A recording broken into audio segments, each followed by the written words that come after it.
कहानी की शुरुआत होती है लगभग रात के 3:30 बजे, जब एक हाई सिक्योरिटी वाला ट्रक लॉस एंजलिस की एक डोनट्स की दुकान के बाहर रुका और 2 सिक्योरिटी गार्ड दुकान के अंदर गए। एक कार और एक एसयूवी ने ट्रक का रास्ता ब्लॉक कर दिया और इनमें से कुछ गुंडे बॉडी आर्मर और गैस मास्क पहनकर उतरे। इन गुंडों के पास जबरदस्त बंदूकें भी थी। जैसे ही गार्ड्स बाहर आए, इन गुंडों ने बंदूकें गार्ड्स के ऊपर तान दी। ट्रक ड्राइवर ने तभी लॉस एंजलिस पुलिस को खबर दी कि कुछ गुंडे उन्हें घेरे हुए हैं और उनके पास बड़ी बड़ी बंदूकें हैं। एक गार्ड ने बड़ी चालाकी से अपनी बंदूक निकालने की कोशिश की, लेकिन एक गुंडे ने उस पर गोली चला दी और फिर दूसरे गुंडे ने ट्रक ड्राइवर को मार डाला। इन गुंडों ने ट्रक के दरवाजे को खोलकर एक दूसरे गार्ड को बाहर निकाला। इतनी देर में पुलिस भी वहां आ गई। दोनों तरफ से गोलीबारी शुरू हुई, लेकिन इन गुंडों की असॉल्ट राइफल्स के सामने पुलिस की नॉर्मल बंदूकें क्या ही कर पाती। 4 पुलिस वाले और एक गुंडा इस गोलीबारी में मारे गए और फिर जल्द ही गुंडे ट्रक को लेकर फरार हो गए। वो लोग इस ट्रक को एक गोदाम में ले गए। गैंग के लीडर रे ने बॉस्को को खूब डांटा क्योंकि उसने सिक्योरिटी गार्ड पर गोली चलाई थी। रे ने गैंग के बाकी लोगों से कहा कि ट्रक की बिगड़ी हालत को ठीक करना होगा। जैसे ही रे ने ट्रक का दरवाजा खोला, एंसन ने रे से पूछा कि क्या वो ठीक है। तब रे ने जवाब दिया कि हमने 4 पुलिस वालों को मारा है। पुलिस हमें कुत्तों की तरह ढूंढ रही होगी। डिटेक्टिव निक ओब्रायन इस दुर्घटना वाली जगह पर पहुंचा और फिर एलए शेरिफ डिपार्टमेंट के अफसरों के पास गया जो उस गुंडे की लाश के पास खड़े थे। पुलिस वालों को ये समझ नहीं आ रहा था कि आखिर वो लोग खाली ट्रक को लेकर क्यों चले गए। इस पर निक ने कहा कि जरूर इसके पीछे उनका कोई प्लान है। कुछ दूरी पर सड़क के दूसरी तरफ से बॉस को इस मीटिंग की तस्वीरें खींच रहा था। वापस जाकर बॉस्को ने रे को तस्वीरें दिखाई और उसने निक की तस्वीर दिखाते हुए कहा कि ये इस घटना का इंचार्ज है। रे ने अपने साथियों को बताया कि निक मेजर क्राइम्स डिवीजन का हेड है। डॉनी, जिसने पिछली रात ट्रक चलाया था, निक की तस्वीर देखकर वहाँ से चला गया। निक और उसके साथी अफसर इस केस की छानबीन कर रहे थे। वो इस नतीजे पर पहुंचे कि ये किसी अंदर के आदमी का काम है, वरना उन्हें कैसे पता चलता कि ये ट्रक जो है 3:30 बजे यहाँ पर आएगा। उन्हें शक था कि इस कांड के पीछे रे का हाथ है, जो 8 महीने पहले ही पैरोल पर रिहा हुआ था। डॉनी रात को बारटेंडर का काम करता था। तभी उसने देखा कि फेडरल रिजर्व बैंक में काम करने वाला एक आदमी अपनी आईडी बार में ही भूल गया। उसने ये आईडी कैश रजिस्टर में डाल दी और मैक के पास गया, जो कि रे की गैंग का ही एक आदमी है। निक भी इसी बार में बैठा था और वो डॉनी से कुछ सवाल जवाब करने लगा। डॉनी ने कहा कि मुझे नहीं पता यहाँ कौन आता है कौन नहीं। क्रिमिनल से लेकर पुलिस वाले तक यहाँ कोई भी आ सकता है, ये बार सबके लिए है। इस पर डॉनी ने हामी भरी। जब डॉनी की इस बार में शिफ्ट खत्म हुई और वो जाने लगा तो निक ने उसकी गाड़ी का शीशा खटखटाया और डॉनी को बेहोश कर दिया। जब डॉनी की आंख खुली तो वो एक अनजान जगह पर था। डॉनी जब बेडरूम से बाहर गया तो वहाँ निक की टीम और 4 औरतें थी। निक ने डॉनी को एक सीसीटीवी से निकाली हुई फोटो दिखाई जिसमें वो रे से मिल रहा है। डिटेक्टिव गस ने कहा कि हमें तुम्हारा पूरा कच्चा चिट्ठा पता है। एक बार तुम गाड़ी चुराकर भागने के लिए अरेस्ट हो चुके हो, कुछ लोगों का खून करने की कोशिश के जुर्म में भी जेल जा चुके हो और कैलिफोर्निया में आज तक सबसे तेज गाड़ी भगाने का चालान भी तूने ही भरा है। गस ने उसे समझाया कि तुम्हारी सिर्फ एक गलती तुम्हें सालों तक जेल में वापस फेंक सकती है। डॉनी ने उन्हें समझाने की कोशिश की कि प्लीज सर, मैं सिर्फ रे से एक आधी बार मिला हूँ, उसके अलावा मैं कुछ नहीं जानता। निक ने अपनी बाजू पर बना एक टैटू डॉनी को दिखाया जिस पर रेगुलेटर्स लिखा था। निक ने पूछा कि इसका मतलब जानता है तू? पुलिस वालों की एक गैंग है जिसका नाम है क्लीक, मैं उसका हिस्सा हूँ। ये गैंग नियमों में विश्वास नहीं करती, अपराधियों को सुधरने का मौका नहीं देती, सीधा गोलियां उतारती है उनके अंदर। निक ने अब डॉनी से सीधा पूछा कि तेरे जैसा डरपोक आदमी ऐसी खतरनाक गैंग के साथ क्या कर रहा है? डॉनी ने कहा कि सर, मैं उनका सिर्फ ड्राइवर हूँ, मुझे चोरों की गैंग के ऑपरेशन के बारे में कुछ नहीं पता। निक ने डॉनी से कहा कि उनके साथ कांटेक्ट में रहना और जब मैं फोन करूँ ना तो उठाएगा तू, समझा, वरना तुझे उठा लूंगा मैं। उधर उस गुंडों की गैंग ने लॉस एंजलिस के फेडरल रिजर्व बैंक पर नजर रखी हुई थी। रे ने बताया कि ये इकलौता ऐसा बैंक है जहां आज तक कभी चोरी नहीं हो पाई। रे ने बताया कि यहाँ का सिक्योरिटी सिस्टम इतना जबरदस्त है कि यहाँ पर 53 बार चोरी की कोशिश हो चुकी है, लेकिन कोई एक बार भी कामयाब नहीं हुआ और इसीलिए रे चाहता है कि वो लोग यहाँ चोरी करें। वहाँ पुलिस डिपार्टमेंट में ऑफिसर्स को पता चला कि रे, एंसन, डॉनी और बॉस्को ये सभी रिटायर्ड मरीन कमांडो हैं। ऑफिसर्स ने पिछले 10 साल में हुई सभी चोरियों की जांच की तो पता चला कि 10 साल जब रे जेल में था तो कोई भी बड़े लेवल की चोरी नहीं हुई। निक ने सभी ऑफिसर्स को बताया कि अगर हमने रे को पकड़ लिया तो सारी अनसुलझी चोरियों का भी खुलासा हो जाएगा। रे और उसकी गैंग अब वापस उसी गोदाम में गए। रे अपनी गैंग को फेडरल बैंक का पूरे दिन का रूटीन समझाने लगा। रे ने बताया कि ये बैंक रोज काम ना आने वाले या फटे पुराने बिल्स को अपने डेटाबेस से हटाता है। 4 या 5 बजे के बीच में नोटों को छोटे छोटे टुकड़ों में काट दिया जाता है और ये कचरा एक वेस्ट मैनेजमेंट कंपनी उठाती है। उसने बताया कि अकेले $100 के नोट की गिनती करने वाले कमरे में कम से कम $30 मिलियन रोजाना आते हैं। रे ने प्लान बनाया कि उन्हें वहां पहुंचना होगा नोटों के कटने से पहले। इस तरह उनके पास कम से कम $30 मिलियन होंगे जो किसी के भी नहीं है, किसी इंसान से चोरी भी नहीं कर रहे हम। डॉनी ने अब एक चाइनीज फूड डिलीवरी कंपनी में काम करना शुरू कर दिया, जहाँ से बैंक में काम करने वाले एम्प्लॉइज रोज ऑर्डर करते थे। डॉनी बैंक में खाना डिलीवर करने 2 बैग्स लेकर अंदर गया। सिक्योरिटी ने डॉनी को अंदर एंटर होने के लिए कार्ड दिया, जिसे लेकर वो अंदर पहुंच गया। डॉनी ने एक बैग तो कैफेटेरिया में बैठी हुई औरतों को डिलीवर किया, पर दूसरा बैग लेकर वॉशरूम में घुस गया। वो बैग उसने ऊपर वेंटिलेटर होल में छुपा दिया। उसी दिन रात को रे और उसके साथ ही रेस्टोरेंट में खाना खा रहे थे। तभी अचानक पुलिस वाले वहां आ गए। निक रे की टेबल की तरफ बढ़ा और डॉनी से बात की, ये दिखाते हुए कि डॉनी तो उसे जिम में मिला है। वापस गोदाम में जाकर रे को डॉनी पर शक हुआ कि कहीं वो पुलिस वाला तो नहीं है। डॉनी ने मना कर दिया, लेकिन रे ने गन तान कर दोबारा पूछा कि वो निक को कैसे जानता है। डॉनी ने सच सच बता दिया कि निक ने उसे पकड़ लिया था और वो जानता है तुम सबके बारे में। इसके बाद डॉनी कभी उससे नहीं मिला। रे ने उसका भरोसा कर लिया और उसने डॉनी को निक तक एक बात पहुंचाने के लिए कहा कि चोरी इस फ्राइडे को होने वाली है। डॉनी निक से एक सूट की दुकान में मिला और निक ने पूछा कि तुम लोग रेस्टोरेंट में क्या कर रहे थे, पर डॉनी ने बात को बदलते हुए कहा कि चोरी इस फ्राइडे को होने वाली है, लेकिन उसे ये नहीं पता कहाँ पर।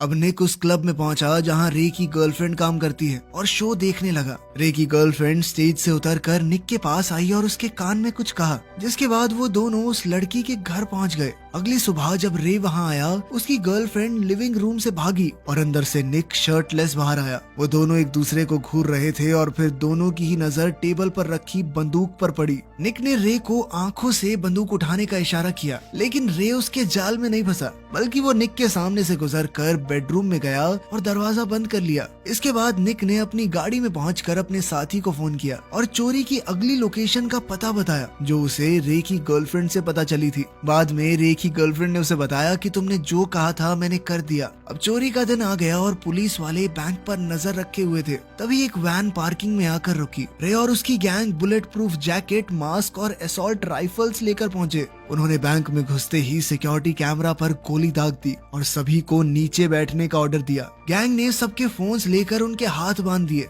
और साथ ही सबके सर बैग्स में डाल दिए। रे ने बैंक मैनेजर को कहा कि पुलिस को फोन मिलाओ और कहो कि $10 मिलियन की फिरौती चाहिए हमें, और वो भी एक हेलीकॉप्टर के अंदर जिसमें फ्यूल पूरा भरा हो, वरना हर एक घंटे में हम एक हॉस्टेज को गोली मार देंगे और अगर किसी पुलिस वाले ने यहाँ आने की कोशिश की तो एक एक करके सभी लोग मरेंगे। जल्द ही पुलिस और FBI बैंक के बाहर आ गई। बैंक के अंदर अचानक एक फोन बजा और रे ने फोन उठाया। उसने सीधा पूछा कि जो मांगा है वो मिलेगा या नहीं। पुलिस वाले ने कहा कि हम आपकी मांग के ऊपर काम कर रहे हैं। इस पर रे ने कहा कि बिना पैसों का जुगाड़ किए फोन करने के लिए तुमने एक बंदे को मरवा दिया ना। तभी बॉस को एक आदमी को पीछे ले गया और गोली चलाने की आवाज आई। अब ऑफिसर ने दोबारा फोन किया और इस बार मैनेजर ने फोन उठाया। मैनेजर ने बताया कि एक आदमी को पहले ही मार दिया गया है और जितनी बार तुम लोग फोन करोगे उतने लोग मरेंगे, तो अगला फोन तभी करना जब इन चोरों ने जितने पैसे मांगे हैं उतने का जुगाड़ हो गया हो। ऑफिसर ने कहा कि क्या वो 90 मिनट इंतजार कर सकते हैं, जिस पर रे ने हामी भरी और मैनेजर ने मैसेज आगे दिया। बाहर पुलिस बैंक का मैप देख रही थी। अंदर से धमाके की आवाज सुनाई दी और पुलिस को समझ आ गया कि चोरों ने तिजोरी तोड़ डाली है। निक ने मैप में कुछ देखकर टोनी से पूछा कि ये क्या है। उसने बताया कि एक सीवेज लाइन है जो अब तो शायद बंद कर दी गई है। तभी निक को सीवर में जाने का एक रास्ता दिखा और उसने कुछ सोचा। इसके बाद निक ने कहा कि हमें अंदर जाना पड़ेगा। उसने एक लोहे की रॉड उठाई और बैंक का मेन दरवाजा खोलने लगा। अंदर जाकर निक ने बंदी बनाए हुए लोगों से पूछा कि क्या वो सब ठीक है। एक भी चोर वहाँ नहीं था। फिर निक और उसके साथी बैंक के पीछे गए जहाँ उस हॉस्टेज को ले जाकर मारा गया था, लेकिन उसे मारना भी नाटक था, वो लड़की भी जिंदा थी। जल्द ही उन्हें एक खड्डा दिखा जो कि सीवेज लाइन से जुड़ा हुआ था, यानी चोर वहाँ से भाग गए। निक भी सीवेज होल में उनका पीछा करते हुए घुस गया। मैक ने बैंक में एलामीडा सिक्योरिटी कंपनी का ऑफिसर बनकर फोन किया। उसने कहा कि हमारा ट्रक सिर्फ 2 मिनट दूर है, अभी आता ही होगा, तो गेट खुलवा देना। रे और एनसन बिल्कुल एलामीडा के गार्ड्स के कपड़े पहनकर शुरुआत में चुराए हुए ट्रक को लेकर डिलीवरी लेने गए। उन्होंने इस ट्रक के ऊपर पेंट करवा दिया था, थोड़ा बहुत डिजाइन बदल दिया था ताकि ये बिल्कुल ओरिजिनल ट्रक जैसा लगे। इन दोनों ने ट्रक को बैंक के सिक्योरिटी गेट पर रोका और अपनी आईडी फेडरल रिजर्व बैंक के ऑफिसर को दिखाई जो उस वक्त ड्यूटी पर था। आईडी बिल्कुल असली लग रही थी, साथ ही उन्हें फोन पर बता दिया गया था कि ट्रक आने वाला है, इसीलिए गार्ड ने ज्यादा शक न करते हुए उन्हें अंदर जाने दिया। इन दोनों ने ट्रक के पिछले हिस्से से 2 नोटों से भरे हुए बक्से निकाले और उन्हें नोटों की गिनती करने वाले फ्लोर पर ले गए। पैसे गिनने वालों ने इन टब्स को $100 के नोट गिनने वाले कमरे में डाल दिया, जबकि रे और एनसन वेटिंग रूम में चले गए। बॉस को बैंक के नीचे वाली सुरंग में था। उसे रेडियो पर रे ने बताया कि डॉनी काउंटिंग रूम में पहुंच चुका है। बॉस्को ने पावर ग्रिड में एक स्विच दबाया जिससे पूरे बैंक की बिजली धीमी हो गई। इससे न सिर्फ बैंक की नोट काटने वाली मशीन बंद हो गई, बाकी $100 के नोटों की गिनती करने वाले कमरे के कैमरे और मोशन सेंसर भी बंद हो गए। एक पुलिस गार्ड ने गिनती करने वालों को कहा कि कुछ देर के लिए उन्हें सिस्टम बंद करना पड़ेगा और उन्हें ब्रेक ले लेना चाहिए। जैसे ही गिनती करने वाले और पुलिस काउंटिंग वाली जगह से बाहर गए, रे ने डॉनी को रेडियो पर बताया कि अब वो अपना काम कर सकता है, वहाँ कोई नहीं है। डॉनी एक बक्से के अंदर छुपा हुआ था, उसके चारों तरफ $100 के नोटों की गड्डियां लगी थी। वो बक्से से बाहर निकला और कुछ गड्डियां नीचे गिर गई जिन्हें उसने वापस अंदर डाला। बैंक में काम करने वाली एक औरत जो रोज चाइनीज खाना ऑर्डर करती थी, उसने रेस्टोरेंट में फोन किया। फोन मैक ने उठाया। इस औरत की शिकायत थी कि 1 घंटा पहले ऑर्डर किया था मैंने, अब तक आया क्यों नहीं। मैक ने चाइनीज एक्सेंट में कहा कि हाँ, खाना आने वाला है। बैंक के अंदर पुलिस और सिक्योरिटी गार्ड्स ने देखा कि कैमरा और मोशन सेंसर काम नहीं कर रहे, तो उसने दूसरे गार्ड से कहा कि वो जल्द से जल्द सारे बक्सों को गिन ले, वरना कुछ भी गड़बड़ हो सकती है। सिक्योरिटी गार्ड कैफेटेरिया में गिनती करने वालों को बुलाने लगा। डॉनी इस वक्त गिनती वाले कमरे में एक टेबल के नीचे छुपा था। वो $100 वाले नोट जो कि मशीन में जाकर कटने ही वाले थे, वो उन नोटों को ब्लैक जिपर बैग में डाल रहा था, जिसके बाद उसने उन बैग्स को कचरे के डब्बे में फेंक दिया। सिक्योरिटी गार्ड वापस काउंटिंग रूम में आया 2 गिनती करने वाले लोगों के साथ। रे ने डॉनी को भागने का सिग्नल दिया। उसने एक एयर वेंट का ढक्कन हटाया, उसमें घुसा और अंदर से दोबारा बंद कर लिया। रेडियो पे डॉनी ने रे को बताया कि वो वेंट में है और रे ने बॉस्को को लाइट चालू करने का सिग्नल दिया। लाइट चालू होते ही सब दोबारा अपने अपने काम पर लग गए। डॉनी ने वेंट से होते हुए बाथरूम के वेंटिलेटर शाफ्ट को निकाला। जो खाना उसने पहले से वहाँ छोड़ा हुआ था वो उठाया और बिल्डिंग में घूमने के लिए उसने उसी एक्सेस कार्ड का इस्तेमाल किया जो बैंक में काम करने वाला आदमी बार में छोड़ गया था। उस औरत को डॉनी ने खाना डिलीवर किया और फिर बिल्डिंग से निकल गया। दूसरी तरफ डॉनी के कुछ दोस्त बैंक से कचरा उठाने का काम कर रहे थे। उन दोनों को एक ही कंपनी के नाम के 2 अलग अलग ट्रक्स में भेजा गया। ये सब कुछ प्लान किया गया था। ये दोनों एक चौराहे पर रुके और दोनों ने सर हिलाकर इशारा किया। बैंक की बेसमेंट में एलेक्सी ने कचरा अपनी गाड़ी से उठाया। दूसरी तरफ रे और एनसन अपना सिक्योरिटी ट्रक लेकर बैंक से बाहर आ गए। बॉस को एक कचरा ले जाने वाले ट्रक का पीछा कर रहा था और उसने रे को अपनी लोकेशन बताई। जल्द ही रे कचरा ले जाने वाले ट्रक तक पहुंच गया और उसे आगे से रोका। वहीं बॉस्को ने इस ट्रक को पीछे से रोका। बॉस्को ड्राइवर की तरफ भागा और उसे बंदूक दिखाकर बाहर निकलने को कहा। बॉस्को ट्रक में बैठकर उसे ले गया और बाकी गैंग उसे फॉलो करने लगी। उधर निक पूरे शहर में रे और उसकी गैंग को ढूंढ रहा था। तभी उसे डॉनी रास्ते में दिखा और उसने गाड़ी रोकी। मैक ने दूर से देखा कि पुलिस वालों ने डॉनी को अपने ट्रक में बैठा लिया। निक और उसके साथियों ने डॉनी को पीटते हुए पूछा कि रे और बाकी सब कहाँ हैं। डॉनी ने हार मानकर आखिरकार उनको लोकेशन बता ही दी। रे और उसकी गैंग इस वक्त डंप साइट पर थे। मैक ने रे को फोन किया कि डॉनी पकड़ा गया है, अब आगे क्या करना है, लेकिन रे ने कोई जवाब नहीं दिया और फोन काट दिया। उसने एनसन को बताया कि डॉनी और मैक पकड़े गए और फिर वो दोनों गाड़ी में वहाँ से चले गए। निक को रे की गाड़ी की एक झलक दिखाई दी, जिसके बाद वो उसका पीछा करते हुए ट्रैफिक से भरे हुए हाईवे पर चढ़ गया। उसने रेडियो पर डिटेक्टिव मर्फ और बराचो को लोकेशन बताई। रे ने शीशे में देखा कि 20 गाड़ियों के पीछे निक की गाड़ी है। गस ने डॉनी को गाड़ी के साथ ही हथकड़ियां लगा दी और फिर निक और टोनी के साथ निकल गया। मर्फ और बराचो भी वहां पहुंच गए। रे, एनसन और बॉस्को भी अपने ट्रक से बाहर निकलने लगे। जैसे जैसे पुलिस वाले उनके पास आ रहे थे, रे ने गोलियां बरसाना शुरू कर दिया, जिसमें एक पुलिस वाले को गोली लग गई, जिससे उसकी मौके पर ही मौत हो गई। अब पुलिस वाले भी पलटवार करने लगे। एकदम सन्नाटा टूटा और गोलियों की बरसात होने लगी। दोनों तरफ से गोलियां गाड़ियों को चीरते हुए जा रही थी। बॉस्को की गर्दन पर गोली गोली लगी, जिसके बाद रे ने पलटवार करते हुए उस पुलिस वाले के घुटने पर गोली दाग दी। रे और एनसन सड़क पर भागने लगे और निक उनके पीछे था। निक के साथ ही पुलिस वाले ने बढ़िया निशाना लगाते हुए एनसन को ढेर कर दिया। रे भागते हुए अब एक गली में घुस गया और निक बिल्कुल उसके पीछे था। निक ने रे पर गोली चलाई, जिससे वो बुरी तरह घायल हो गया। रे किसी तरह अपनी बंदूक को रीलोड करने की कोशिश कर रहा था। बड़ी मुश्किल से उसने बंदूक को रीलोड किया और किसी तरह अपने पैरों पर खड़ा हुआ। वो निक पर गोलियां चलाते हुए उसकी तरफ बढ़ने लगा। निक ने अपनी बंदूक रीलोड की और रे की छाती पर गोली चला दी।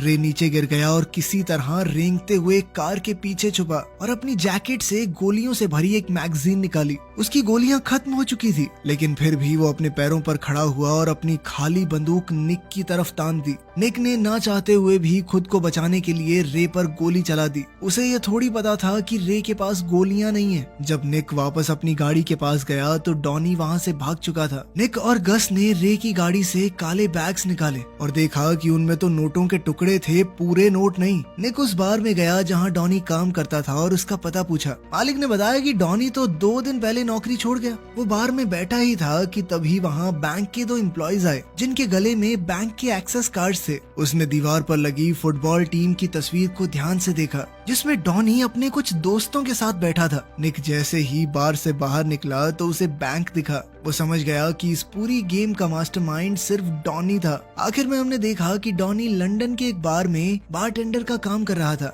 उसके वो दोस्त जिन्होंने कूड़े वाला बन के पूरी गेम घुमाई थी, वो भी उसके साथ ही बैठे थे। डॉनी ने पहले ही रे और उसकी गैंग को धोखा देने का प्लान बना रखा था। इसी वजह से उसके दोस्त 2 बिल्कुल एक जैसे दिखने वाले कूड़े के ट्रक्स घुमा रहे थे, एक जिसमें कटे हुए नोटों का चूरा था और दूसरे में असली 100 के नोट यानी $30 मिलियन थे। पता चलता है कि डॉनी ने बैग्स से पैसे निकालकर टायरों में भरकर पनामा भेज दिए थे और अब वो लंदन में किसी दूसरी चोरी का प्लान बना रहा था। तो 1 मिलियन होने वाले हैं दोस्तों, जल्दी जल्दी करवा दो। अगर तुमने सब्सक्राइब नहीं किया है तो सब्सक्राइब करके जाना। मिलते हैं अगली वीडियो में।